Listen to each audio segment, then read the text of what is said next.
it's now time for your next zero waste switches video, DIY toothpaste. Honestly, this is a super easy toothpaste and one of the first things you can do if you want to make a little bit more of a zero waste switch. I recommend to start in the bathroom with zero waste as per my last zero waste switch video, and I would 100% recommend doing it with toothpaste first. So on to the recipe with our friend Isha. In order to make homemade and natural toothpaste, you will only need 2 ingredients. 1/4 cup of coconut oil and 2 tablespoons of baking soda. These ingredients will whiten your teeth without the added chemicals in store-bought toothpaste. To make this toothpaste, simply combine all the ingredients in an airtight container or jar. At this point, you can add any essential oils to your toothpaste to give it a scent, but we will just keep it simple.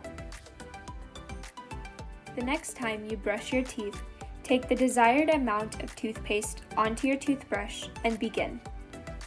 Remember, if you want to make more toothpaste, feel free to double the ingredients that are called for in this recipe. We hope you learned something new today, and come back next time for more zero waste switches.